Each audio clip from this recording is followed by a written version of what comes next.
reprendrai ça avec vous lors d'une séance prochaine. Alors, Abdelhamid, j'ai trouvé une proposition juste qui dit la face supérieure de la clavicule est sous-cutanée et ne porte qu'un relief. Oui, elle est sous-cutanée, tout à fait. C'est le relief de la face supérieure.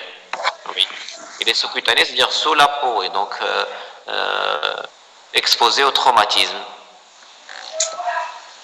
La deuxième question de Toffer, quelle est la différence entre un tubercule et une tubérosité? Une tubérosité est un peu plus grosse qu'un tubercule. Alors, s'il vous plaît, veuillez couper vos micros, sauf si c'est pour poser des questions. Une deuxième question qui dit, est-ce qu'on doit connaître les applications cliniques ou les cas cliniques? Oui, il n'y en a pas beaucoup, c'est mentionné sur les PDF, il n'y en a pas beaucoup. Oui, il faut les retenir, oui. Alors j'ai une question, Abir dit, j'ai une question à propos de l'articulation scapulo-thoracique. Est-ce qu'elle est dotée de liquide synovial ou non? Non, il n'y a pas de liquide synovial. L'articulation scapulo-thoracique est un espace de glissement entre la scapula et la cage thoracique, et pour être plus précis, entre le muscle subscapulaire et le muscle serratus antérieur. Donc il n'y a pas vraiment de liquide synovial, c'est juste un espace de glissement et non pas une articulation synoviale à proprement parler. Alors, une autre question de Hassan Rochdi. Alors, à propos des muscles interosso-dorsaux, vous avez dit dans le cours qu'il y a 4 muscles interosso-dorsaux, mais quand j'ai cherché dans Google ou Atlas d'anatomie, j'ai trouvé qu'il y a juste 3. C'est vrai, il y a une petite différence parce que cette différence existe bel et bien. Donc, c'est inconstant, 3 ou 4, bon, ça dépend. C'est une anatomie inconstante, ça dépend des individus. Alors, une autre question, on trouve des schémas avec des nomenclatures anciennes, trochitaires. Est-ce qu'on doit memoriser cette nomenclature? Oui, bon, parfois, bon, il n'y en a pas beaucoup, donc parfois on pense qu'il faut mémoriser, c'est la nouvelle nomenclature, mais parfois on fait exprès d'utiliser l'ancienne quand c'est important pour expliquer des choses. Et ça vous paraît peut-être un peu difficile, mais à force de faire et de refaire, vous pouvez même retenir les deux. Sauf que le jour de l'examen, on posera les questions utilisant la nouvelle nomenclature. Alors, s'il vous plaît, coupez vos micros, s'il vous plaît.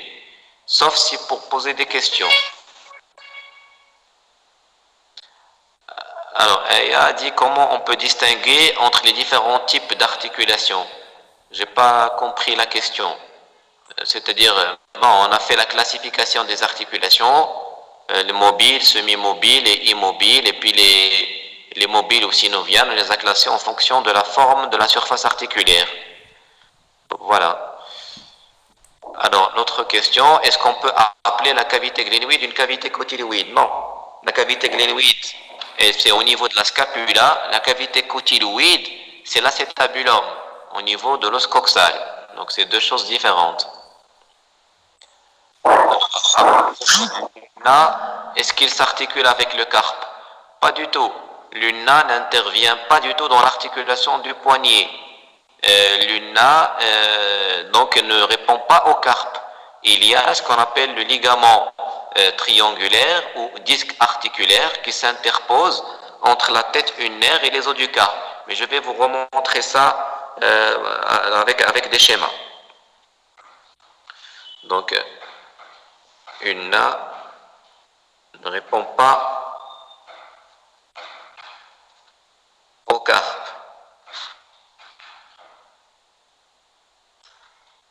Voilà. Alors, une autre question, comment les articulations acromioclaviculaires et sternoclaviculaires aident l'articulation de l'épaule? Je vais là encore vous montrer ça sur schéma, parce que quand on soulève, quand on fait par exemple l'abduction, si l'acromioclaviculaire et la sternoclaviculaire étaient bloquées, l'amplitude ne sera pas complète. Je vais vous montrer ça sur schéma.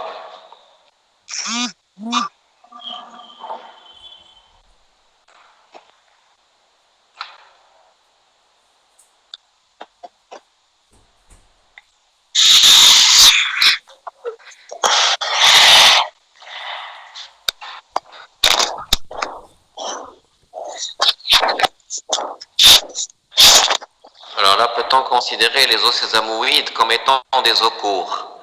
Oui, effectivement.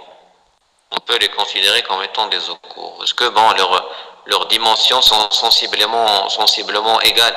Mais on préfère les classer, comme on a dit au niveau du chapitre généralité, dans un groupe à part, appelé os sésamoïdes. Donc, si on vous pose la question le jour de l'examen, c'est vrai que grossièrement, leurs dimensions sont à peu près égales, leurs 3 dimensions, mais ils font partie d'un groupe à part. Donc, ne cochez pas si on pose cette question, même si on ne va pas la poser, on ne va pas vous piéger. Est-ce que les phalanges sont des os courts? Non. Les phalanges répondent à la définition d'un os lent, c'est-à-dire leur longueur dépasse de loin leur largeur et leur épaisseur. Et donc, ce ne sont pas des os courts, ce sont des os longs. Une autre question. Alors, la différence entre ligament coracoclaviculaire médial, ligament coracoclaviculaire latéral, conoïde et trapézoïde. Le conoïde, c'est le latéral et le trapézoïde, c'est le médial, tout simplement. Les deux sont des ligaments coracoclaviculaires. Et puis, j'ai une autre question. Alors, concernant la supination et la pronation, est-ce que seulement l'articulation radio-ulnaire proximale qui entre dans ce mouvement, ou bien aussi l'articulation distale? Non, bien sûr, la distale aussi. Et bien sûr, l'articulation du coude et l'articulation du poignet aussi. Donc, ces 4 articulations interviennent dans ce mouvement complexe de pronosupination. Alors, une autre question. Est-ce que les masses musculaires sacro-lombaires sont les muscles érecteurs du rachis? Oui. Tout à fait. Alors, est-ce qu'on doit mémoriser surtout, monsieur, que doit-on mémoriser surtout à propos des articulations? Les articulations, on les décrit en suivant toujours le même plan. Donc, il faut d'abord retenir leur définition et situation, puis la classification, puis les surfaces articulaires et les moyens d'union. Et bien entendu, l'anatomie fonctionnelle, c'est-à-dire les amplitudes. Voilà, brièvement, comment on décrit une articulation et donc ce qu'il faut retenir pour une articulation. Alors, quelle est la différence entre concave d'avant en arrière et concave d'avant? Bon, on ne dit pas concave d'avant en arrière, on dit concave vers l'avant ou concave vers l'arrière. Je sais pas, quelle est la question. Si vous voulez par la suite me l'envoyer par mail ou lors de la prochaine séance m'envoyer la question. Parce que là, on ne dit pas concave d'avant en arrière, on dit concave en avant ou concave en arrière. Alors, est-ce qu'on doit apprendre les muscles au niveau de la mémorisation de l'ostéologie ou bien les laisser jusqu'à la myologie? Il vaut mieux laisser jusqu'à la myologie, comme ça vous comprendrez mieux leur insertion.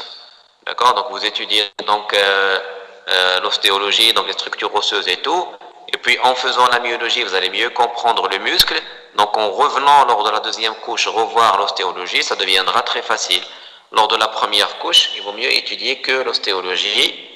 Et puis, une fois que vous auriez fait la myologie, ça deviendra plus facile pour vous de retenir lors de la deuxième couche les insertions musculaires au niveau des os. Alors, quelle est la différence entre condyle et épicondyle? L'épicondyle, il est situé juste à côté du condyle, au-dessus. Par exemple, l'épicondyle au niveau de la palette humérale, il est situé au-dessus et latéralement par rapport au condyle. C'est tout. Donc, épicondyle, c'est-à-dire jouxtant le condyle, juste à côté du condyle. Concernant la ceinture scapulaire, est-ce qu'elle est composée du manubrium sternal des 2 clavicules et des 2 scapula, ou bien uniquement des 2 scapula et des 2 clavicules? La ceinture scapulaire est formée de 2 éléments, la clavicule en avant et la scapula en arrière. Voilà. Donc j'ai déjà répondu à la différence entre condyle et épicondyle. Condyle, en général, c'est une surface articulaire. Elle a la forme d'un œuf. L'épicondyle, c'est une sorte d'épine située juste à côté du condyle. Alors, en ce qui concerne la tête fémorale, est-ce qu'elle regarde en avant ou en arrière? Je vais vous montrer le schéma pour mieux comprendre l'orientation, mais c'est très important de le retenir, l'orientation de la tête fémorale et de l'acétabulum.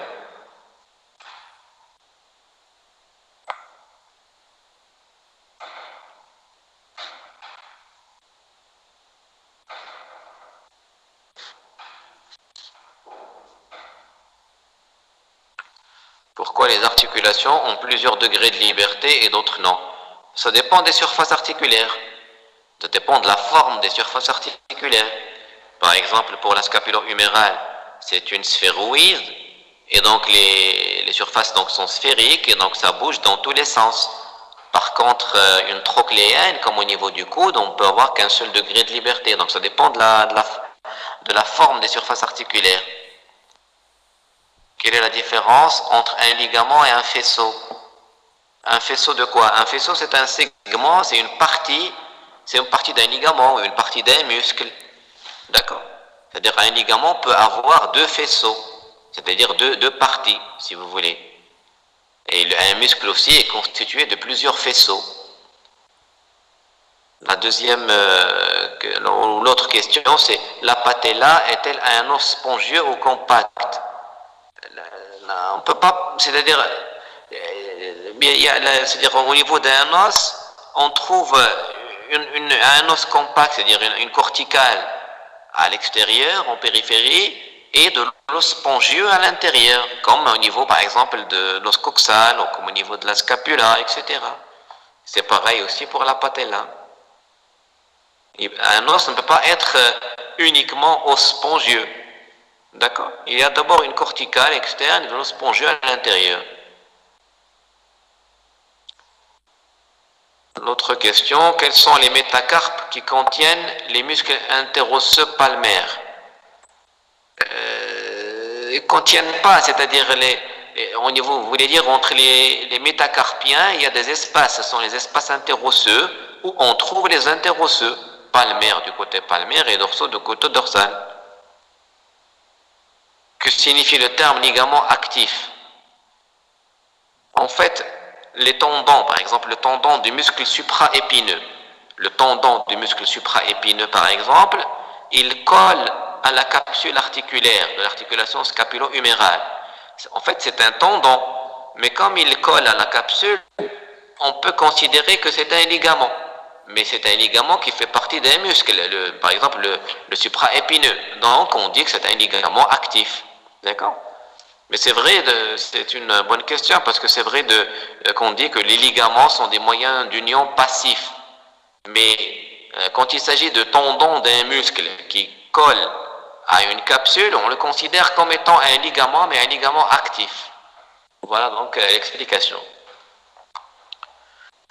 Alors l'autre question, au niveau de la face glutéale de l'os coxal, est-ce qu'on y trouve deux lignes glutéales ou bien trois? Non, il y a trois lignes glutéales. D'accord? Il y a la ligne glutéale postérieure, la ligne glutéale supérieure et la ligne glutéale inférieure. Que doit-on retenir à propos des ligaments? Il faut retenir leurs insertions, leur orientation. D'accord?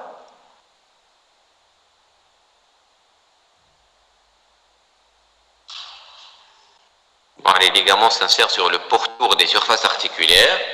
Vous devez retenir bien entendu leur nom et leur disposition.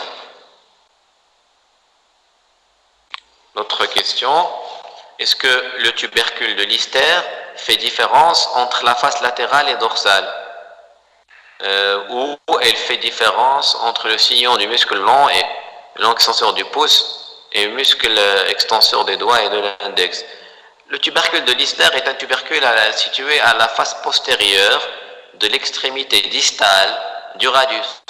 Il sépare pas face latérale de face dorsale, mais plutôt des gouttières où passent les tendons extenseurs. Voilà.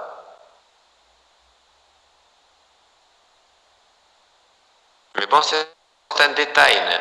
Si vous retenez déjà qu'il existe au niveau de la face postérieure de l'extrémité distale, séparant des gouttières pour les muscles, pour les tendons extenseurs, c'est déjà très bien. Contentez-vous de ça. Voilà.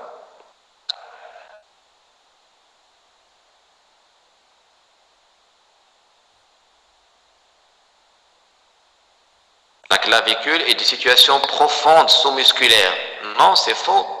Elle est, on a dit, superficielle, sous-cutanée, sous la peau et donc exposée au traumatisme. Donc c'est faux de dire que la clavicule est des situations profondes, musculaires, sous-musculaires. Non, c'est faux. Si vous l'avez trouvé coché, c'est juste une petite erreur.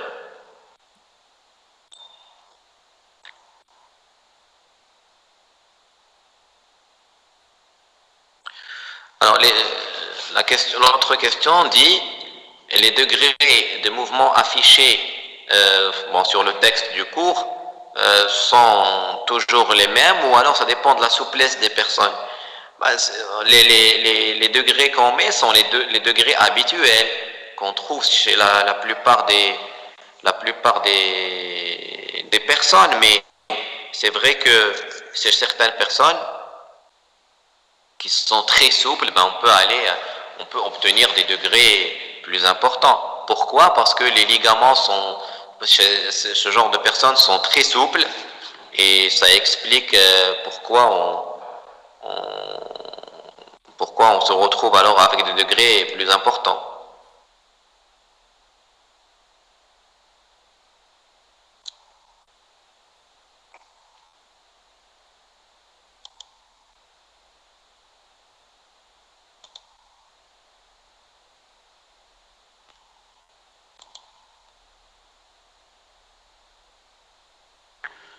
Alors, donc, la différence entre feuillet viscéral et plèvre viscérale, c'est la même chose. Le feuillet viscéral de la plèvre, c'est la plèvre viscérale. Quel est le type de l'articulation entre pisiforme et triquetrum? C'est une arthrodie. On a dit que tous les articulations, c'est-à-dire les articulations entre les os du carpe, sont toutes de type arthrodie.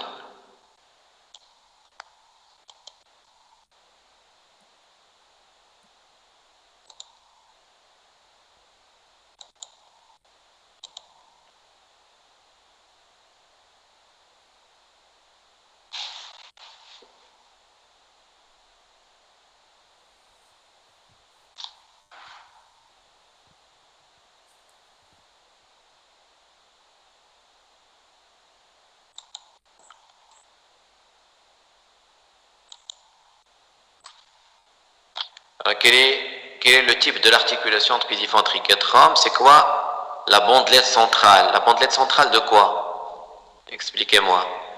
La patella est-elle un os compact ou spongieux? Bon, ça on a déjà répondu. La tête fémorale regarde en arrière ou en avant? Bon, ça on a déjà dit, on a déjà répondu. Quelle est la différence entre les moyens d'union passifs et actifs? Les moyens d'union passifs, ce sont les ligaments et la capsule. Ce sont des moyens qui unissent les surfaces articulaires entre elles, mais sans participer à leur mobilisation. Par contre, à la mobilisation de l'articulation. Par contre, les moyens d'union actifs sont les muscles et les tendons périarticulaires. C'est-à-dire que ça permet d'unir les os, les uns au contact des autres, mais en participant aussi à la mobilisation de l'articulation. Voilà pourquoi on dit qu'ils sont actifs.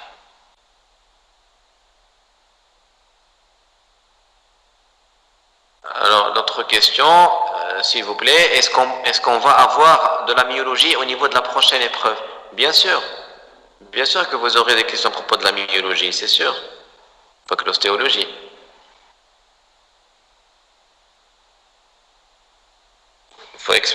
Là, une autre question, expliquer l'adduction et l'abduction. D'accord, je vais vous la montrer sur séquence vidéo. Vous l'avez sur les vidéos postées sur le site, mais bon, je vais réexpliquer ça.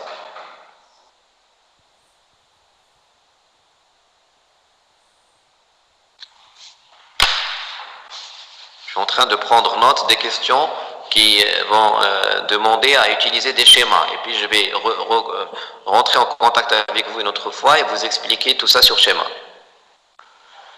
Alors l'autre question dit, concernant le col chirurgical et le col anatomique, sur quoi on s'est basé pour leur donner ces nomenclatures? Le col anatomique, c'est-à-dire qu'il existe une zone rétrécie entre la tête et le massif le trochitaire et le troquin. Le col chirurgical, on peut parfois l'utiliser chirurgicalement quand on a, dans certains cas, besoin de remplacer la tête humérale. Et ça, c'est particulier. Est-ce que le cours se trouvant au niveau de la plateforme et celui du polycopier de TP sont identiques du point de vue richesse d'informations? Elles se complètent.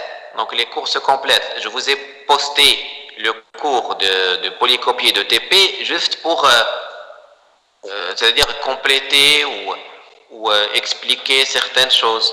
Mais les deux cours se complètent sans qu'il y ait de différence entre eux. Ce que vous êtes contraint de retenir, c'est le contenu de la vidéo et le PDF posté sur le site, mais le fait de lire sur le polycopier de TP ne va pas poser problème, c'est la même chose, c'est juste que ça explique certaines parties, c'est tout. Donc les deux cours se complètent. Alors dans l'UNA, on trouve l'insertion du muscle extenseur du pouce ou non? On va revoir ça sur schéma. Donc je vais prendre note pour montrer les différentes insertions.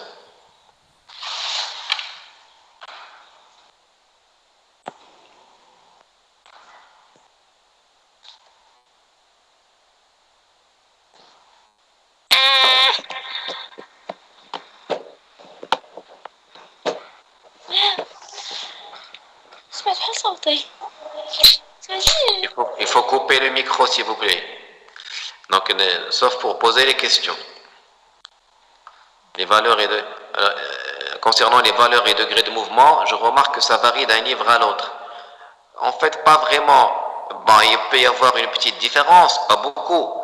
Elle est acceptable, c'est pas ça le problème. Si vous trouvez une grande différence, comme par exemple concernant l'articulation de l'épaule, eh bien c'est juste parce que sur le polycopier, on a mis les amplitudes de l'articulation scapulo-humérale toute seule, alors que sur le PDF, sur la vidéo, on a ou alors l'inverse, je me rappelle plus. En tout cas, il y a une différence parce que là où il y a l'amplitude complète, c'est quand on met en jeu l'ensemble des articulations faisant partie du complexe articulaire de l'épaule. C'est pour ça qu'il y a cette différence. Mais si vous lisez bien, vous allez voir que les petites amplitudes concernent uniquement la scapulo-humérale et non pas toute l'articulation de l'épaule. Après, s'il y a une petite différence minime entre les différents livres, c'est possible effectivement, mais c'est pas parce que c'est pas tout à fait exact à 5 ou 10 degrés près, c'est pas ça le problème. Alors l'autre question, quelle est la différence entre la congruence et la mobilité d'une articulation? La mobilité, c'est dans quel sens peut bouger une articulation et le degré du mouvement, alors que la congruence, c'est l'adaptation des surfaces articulaires entre elles. Par exemple, la scapulo-humérale, on dit que c'est une articulation très mobile, mais la congruence articulaire n'est pas bonne du tout, parce que la tête humérale ne s'adapte pas correctement à la glène. La tête humérale est beaucoup plus grande que la cavité glénoïde. Qu'est-ce que ça veut dire rétinaculum? On a parlé du rétinaculum défléchisseur. C'est ce qu'on appelait anciennement le ligament annulaire. C'est un ligament qui ferme en avant la cupule du carpe. C'est-à-dire vous avez les os du carpe qui décrivent une courbe concave en avant. Et c'est donc dessinant ainsi ou formant ainsi une cupule qui est fermée en avant par le rétinaculum défléchisseur. Voilà, je vais vous le remontrer aussi, je vais prendre note et je vais le montrer sur diapositive, sur schéma.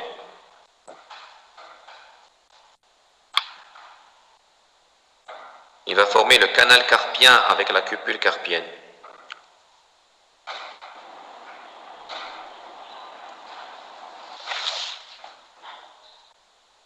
Bon, est-ce qu'on doit mémoriser les insertions musculaires avec l'ostéologie? J'ai déjà répondu, je dis qu'il vaut mieux travailler l'ostéologie, puis travailler la myologie. Et quand vous revenez à l'ostéologie, ce sera plus simple pour vous.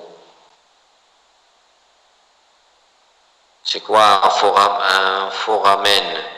Un foramen, c'est un trou, tout simplement.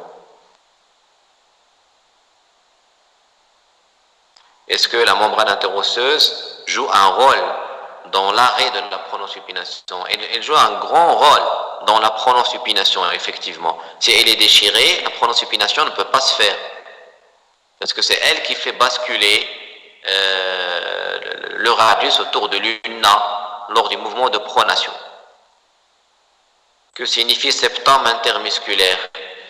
Ça, on l'a expliqué avec les loges. Je vous invite à relancer la vidéo de l'articulation du bras, par exemple, ou de l'avant-bras pour comprendre, mais je vais vous le remontrer sur un schéma.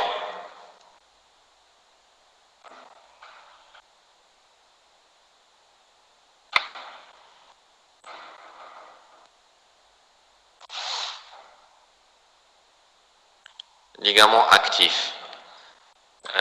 J'ai pas compris la notion de ligament actif. Donc, ligament, je viens de l'expliquer. Donc, ligament actif, j'ai dit que, par exemple, le muscle supraépineux, son tendon, il adhère, il colle à la capsule articulaire de la scapulo-humérale.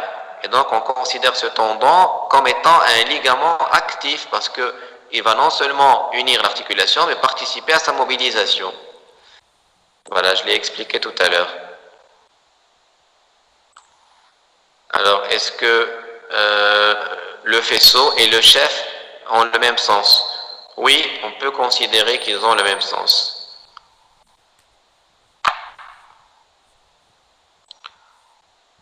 Où s'insère le septum intermusculaire médial? Donc, j'ai dit que je vais vous remontrer des images des septums intermusculaires pour mieux expliquer sur image, c'est mieux. C'est quoi les moyens d'union passive et active? J'ai déjà répondu.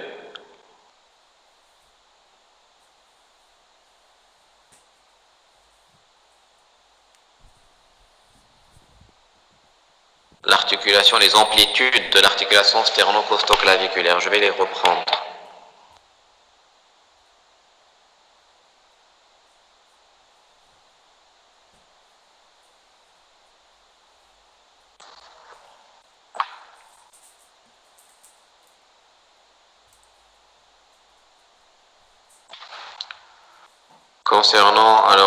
Concernant les ligaments antérieurs, postérieurs, au niveau de l'articulation du coude et leur faisceau, est-ce qu'on doit les mémoriser? Bon, sachez justement qu'il y a des renforcements en avant, en arrière, latéralement, médialement, avec leur nom.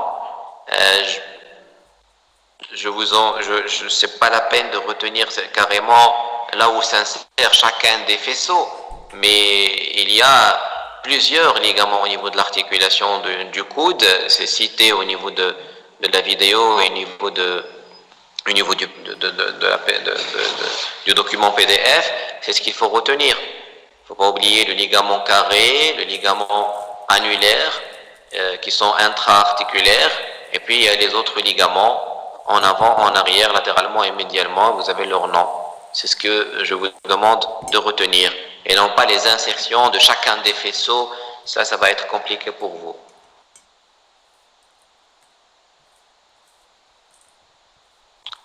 Alors, concernant l'articulation du poignet, effectivement, on n'a fait que l'articulation radiocarpienne qui est la plus importante. L'articulation médiocarpienne, c'est l'articulation qui existe entre la rangée proximale et la rangée distale des os du carpe.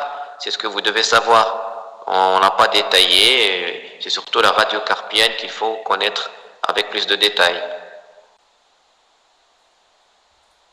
Autre question, le capitalum et la trochlée se trouvent-ils au niveau des condyles? C'est-à-dire, peut-on dire que le radius s'articule avec le condyle latéral et l'humérus de l'humérus au lieu de dire capitalum? En tout cas, au niveau de l'humérus, au niveau de l'extrémité distale de l'humérus, encore appelé palette humérale, il y a deux éléments articulaires. Le condyle, encore appelé capitalum, répondant à la cupule radiale et la trochlée qui répond à l'ulna. Voilà, donc le capitallum égale condyle. Il répond au radius. Et la trochlée, elle ne répond pas au radius, elle répond à l'ulna. Est-ce qu'on doit utiliser le dessin dans l'ostéologie, la myologie, l'arthrologie? Bien sûr. Et la meilleure façon de retenir son anatomie, c'est de la dessiner. Donc, pas forcément pour obtenir un très joli schéma, mais en tout cas un schéma juste. Et c'est la meilleure façon de retenir, effectivement. Donc, je vous invite à le faire. C'est la meilleure façon de retenir son anatomie.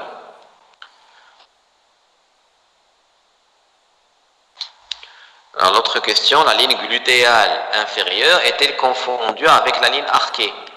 Non, la ligne glutéale inférieure, c'est sur la face glutéale, c'est-à-dire la face exopelvienne de l'os coxal, alors que la ligne arquée, c'est sur la face endopelvienne de l'os coxal. Donc ce sont deux choses tout à fait différentes.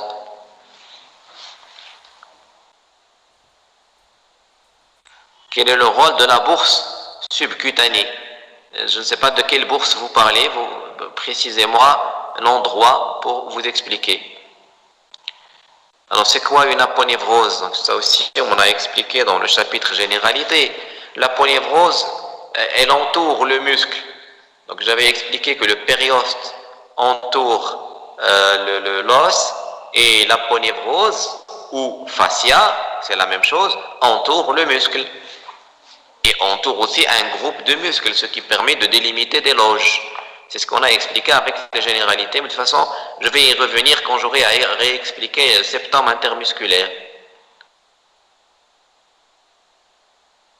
Alors, monsieur, pourriez-vous nous montrer la membrane fibreuse de la capsule? D'accord, je vais réexpliquer sur schéma qu'est-ce que c'est qu'une capsule articulaire.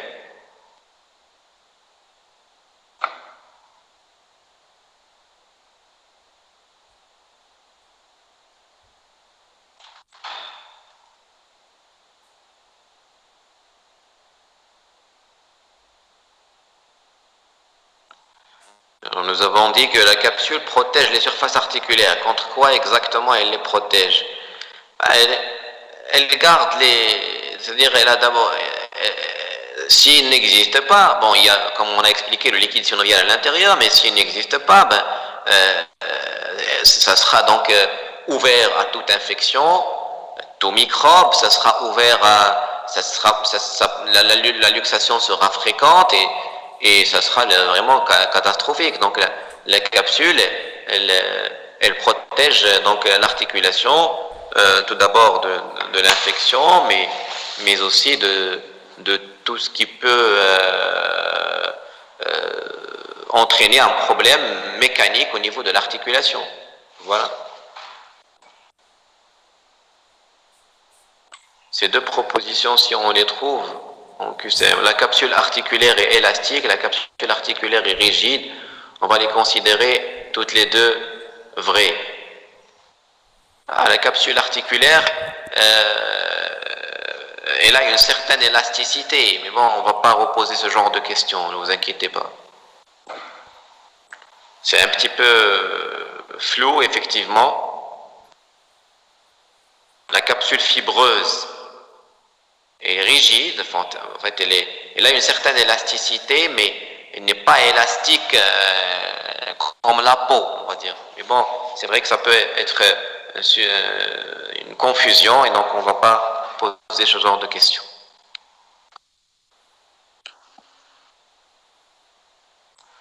Le radius a-t-il une face antérieure et latérale et postérieure? Ou une face médiane, latérale et postérieure? Donc, pour répondre à la question, il faut couper l'os transversalement.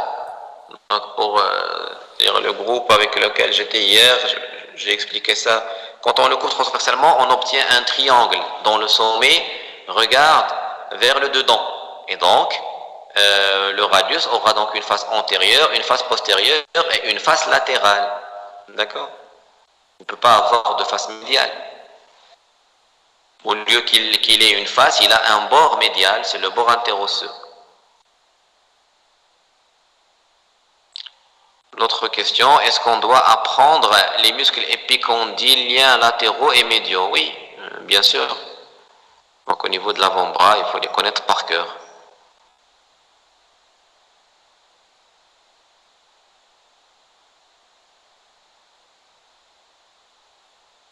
Est-ce qu'on peut appeler la cavité glénoïdienne de la scapula la cavité cotyloïdienne? Non.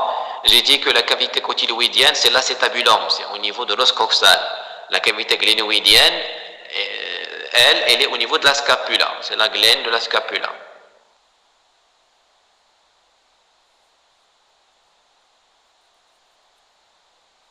Le corps extenseur du pouce.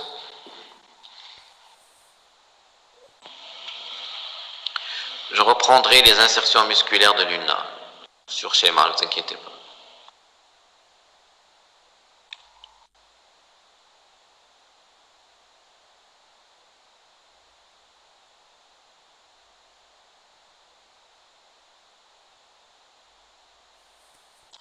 D'accord, la bandelette centrale de membrane interosseuse entre l'ulna et le radius, parce que j'ai trouvé dans un QCM que cette bandelette contient des fibres en bas et en haut, et je n'ai pas précisément où se trouve. D'accord, je vais remontrer la membrane interosseuse sur schéma, là encore.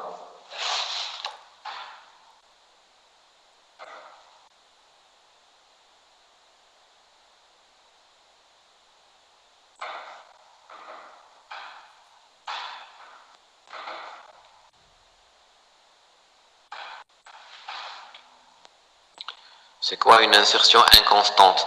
Une insertion inconstante, c'est-à-dire que ça peut exister chez une personne et ne pas exister chez une autre. Par exemple, le muscle latissimus dorsi, son insertion inconstante, c'est au niveau de l'angle inférieur de la scapula. Chez certaines personnes, il s'y insère, chez d'autres, il ne fait que passer sans s'insérer. Donc inconstante, ça veut dire c'est différent en fonction des personnes. C'est quoi un hiatus? Un hiatus, c'est un trou aussi. On peut l'appeler hiatus ou foramen ou trou, ce que vous voulez. C'est la même chose, c'est des synonymes. Quels sont les muscles qui passent par le rétinaculum? Il n'y a pas de muscles qui passent par le rétinaculum. Le rétinaculum, si vous parlez du rétinaculum des fléchisseurs, il ferme la cupule carpienne en avant. Il la transforme en canal carpien au niveau duquel passent les tendons des muscles fléchisseurs. Et de toute façon, on reverra ça avec l'anatomie topographique. On va poster bientôt une vidéo à propos de ça, l'anatomie topographique du membre supérieur, où vous allez voir le canal carpien et vous allez voir le contenu, donc les différents tendons qui y passent.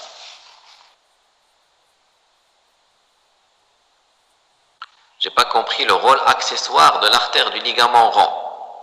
J'ai pas compris votre question. Est-ce qu'on doit utiliser les deux PDF de chaque cours? Donc je vous ai posté le PDF qui contient le texte et le PDF qui contient juste des schémas qui peuvent être utiles pour vous, pour comprendre des choses. Ces schémas, on les utilisait les années précédentes pour le cours, donc j'ai préféré les poster. Ça ne contient que des schémas pour comprendre certaines choses, voilà, c'est tout. Oui, vous pouvez utiliser les deux, ils ne sont pas contradictoires. Quelle est la différence entre flexion active et flexion passive? La flexion active, c'est quand le patient, c'est-à-dire l'individu lui-même, fait la flexion. Par contre, la flexion passive, c'est quand c'est le médecin qui examine le malade, lui fait la flexion. C'est-à-dire que le médecin peut prendre, par exemple, l'avant-bras de l'individu et le fléchir. Ça veut dire flexion passive.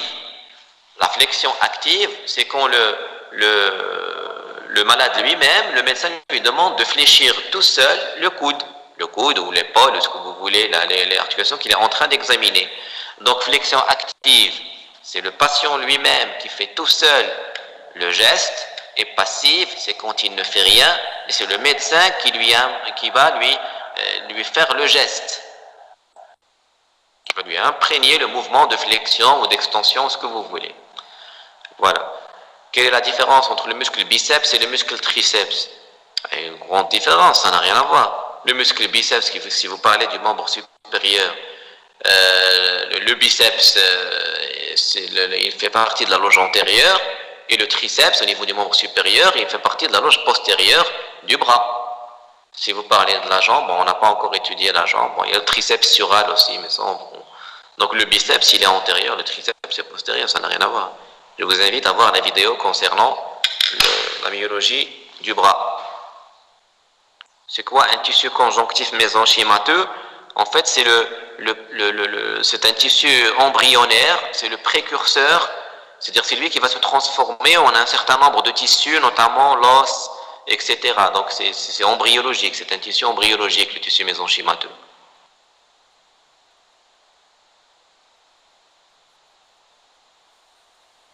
Est-ce qu'on peut dire que la circonduction est un mouvement de rotation interne de l'épaule? Non, c'est un ensemble de mouvements. La circonduction, c'est quand vous faites l'ensemble de mouvements. Vous faites abduction, suivi d'une rétropulsion avec rotation médiale, suivi d'une rotation latérale, suivi d'une antépulsion, etc. Et quand vous faites l'ensemble des mouvements, comme ce que je suis en train de faire, je ne sais pas si vous arrivez à me voir, eh bien ça fait ce qu'on appelle la circonduction.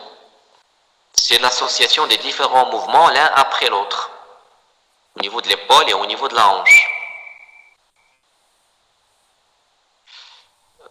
Donc Hajar pose la question, c'est quoi la différence entre origine d'un muscle et sa terminaison? C'est pareil, c'est-à-dire que quand on dit, par exemple, que, je ne sais pas, le muscle, par exemple, l'ambiceps a pour origine le tubercule supraglénoïdien et a pour terminaison la tubérosité bicipitale, c'est juste un choix. Mais le fait de dire l'inverse, c'est pas faux. Ça reste des insertions musculaires. Sauf que on choisit souvent de considérer l'origine comme étant l'endroit sur lequel le muscle reste le plus souvent fixe. Et la terminaison, l'endroit au niveau duquel le muscle va le plus souvent tirer. S'il vous plaît, coupez vos micros, s'il vous plaît.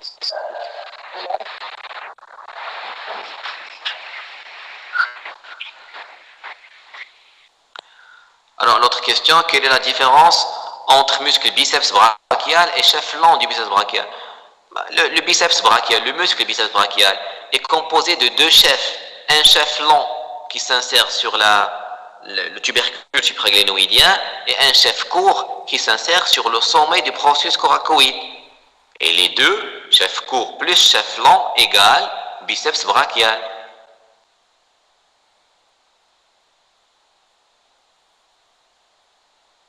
Est-ce qu'on doit apprendre toutes les branches collatérales et terminales? Oui. Bon, c'est-à-dire les plus importantes. Et d'ailleurs, quand on va poster le cours de la vascularisation, de l'énervation, on insistera sur ce qu'il y a à retenir. Est-ce qu'on doit apprendre les noms des ligaments d'appareil antérieur, postérieur, et rétrécissement du poignet? Oui, bien sûr, il faut apprendre le nom des ligaments, oui.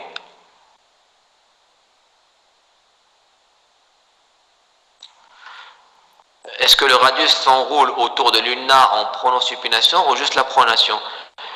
Le radius va tourner autour de l'ulna pendant la pronation et il va revenir à sa place pendant la supination. Donc il fait un tour exactement comme ce que je fais avec ma main sur l'ulna, puis après il fait un autre tour dans l'autre sens pour revenir là où il était. D'accord? C'est quoi une bourse séreuse? Une bourse séreuse, c'est un sac fait d'une membrane synoviale et contenant un liquide visqueux, d'accord, de la synovie qui existe dans certains endroits, comme par exemple sous l'acromion, dans le but d'amortir les chocs et d'éviter le contact entre les éléments osseux.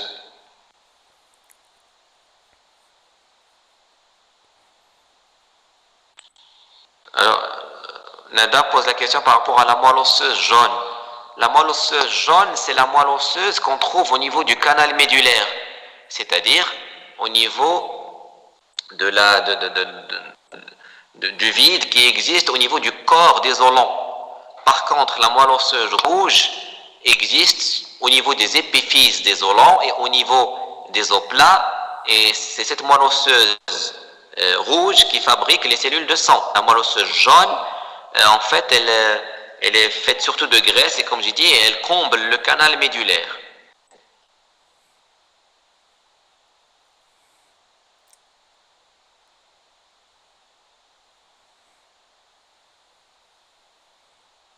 Oui, il faut. Donc, Hamza pose la question par rapport aux insertions musculaires. Est-ce qu'on doit savoir où s'insère le chef flanc du triceps ou alors le triceps, ça suffit de dire le triceps? Non, il faut bien sûr connaître le chef flanc, où est-ce qu'il s'insère, le chef latéral, le chef médial, où est-ce qu'il s'insère, etc. Chaque chef a une insertion musculaire, une insertion, pardon, osseuse, bien sûr.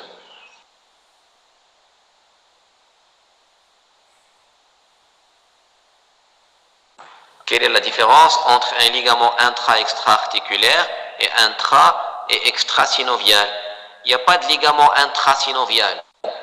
Les ligaments sont extrasynoviaux, c'est-à-dire pour les ligaments qui sont intra-articulaires, on dit qu'un ligament est intra-articulaire quand il est à l'intérieur de la capsule fibreuse, c'est-à-dire entre la capsule fibreuse et la synoviale, et la membrane synoviale. Mais on ne va jamais le trouver à l'intérieur de la membrane synoviale, au contact du liquide synovial. Donc un ligament, quand on dit qu'il est intra-articulaire, cela veut dire qu'il est couvert par la capsule articulaire et qu'il chemine entre capsule articulaire et membrane synoviale. Donc les ligaments qui sont intra-articulaires sont intracapsulaires mais extrasynoviaux.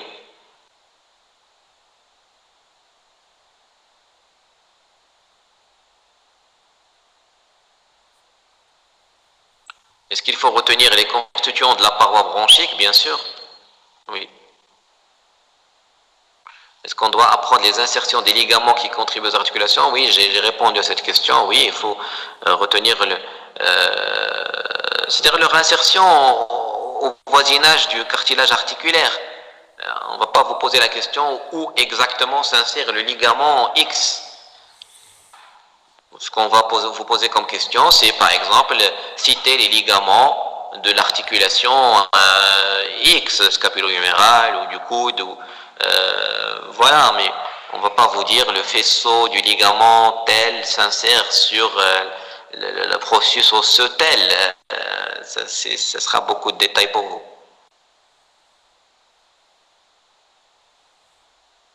Qu'est-ce qu'on veut dire par une luxation? Une luxation, c'est quand une surface articulaire quitte une autre. Par exemple, quand la tête humérale quitte la glène à la suite d'un traumatisme, c'est une luxation. S'il vous plaît, on va finir dans 5 minutes, donc je vous invite à poser toutes les questions que vous voulez, j'en prendrai note et j'organiserai une autre séance utilisant des schémas pour répondre à vos questions. Si vous ne trouvez pas le temps de les écrire maintenant, vous pouvez me les envoyer par mail pendant ce week-end ou le début de semaine prochaine et j'organiserai avec vous d'autres séances.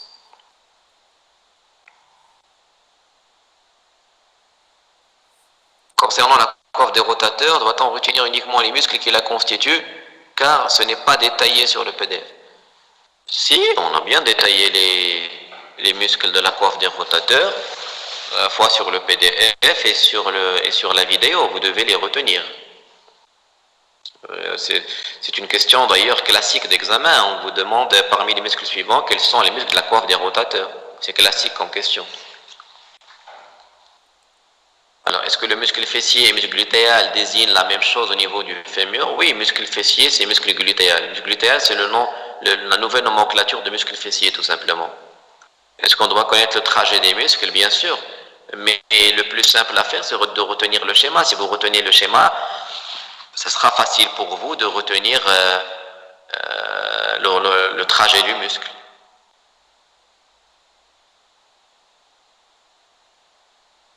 Est-ce qu'il y a des muscles au niveau des phalanges? Et les muscles de la main en général, des muscles au niveau des phalanges, les muscles de la main, les interosseux, les lombricaux, etc., qui se terminent. S'il vous plaît, coupez vos micros. Qui se terminent sur certaines phalanges et sur certains métacarpiens.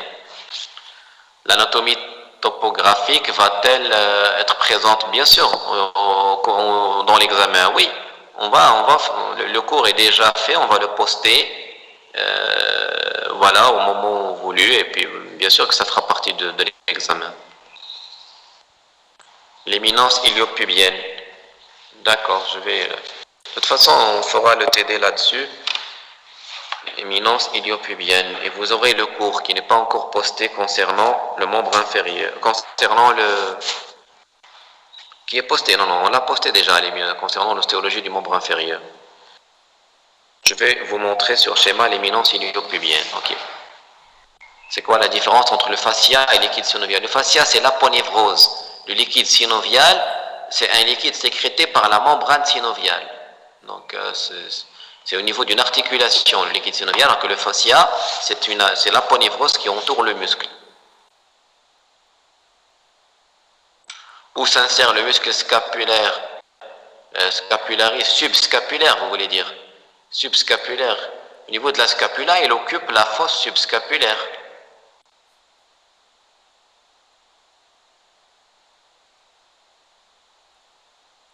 Pour les muscles de l'avant-bras, il y en a plusieurs, et en regardant les schémas, je constate un ordre entre les différents muscles. Est-ce qu'il faut le savoir, ou bien c'est une précision non nécessaire, sur l'entente de l'insertion trajectoire?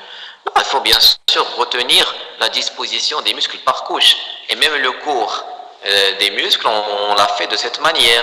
On a parlé de la couche superficielle, puis on a parlé de la couche moyenne, puis on a parlé de la couche profonde. Et il faut absolument retenir ces différentes couches, bien sûr, dans l'ordre.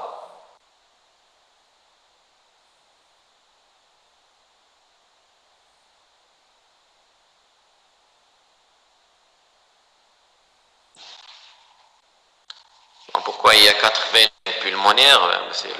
Bon, l'anatomie est faite ainsi. On va pas, si une seule veine était suffisante, on aurait été créé avec une seule veine. Mais là, il y a 4 veines parce que c'est ça. Donc, je n'ai pas de réponse à vous donner par rapport à cette question.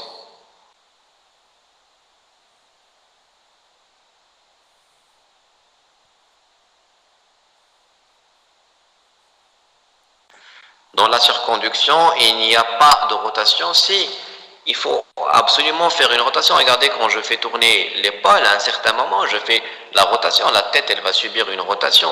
Donc, je fais une abduction, par exemple, suivie d'une antépulsion. Et pour passer de l'abduction à l'antépulsion, il faut qu'il y ait une rotation associée. Donc, c'est l'association des différents mouvements.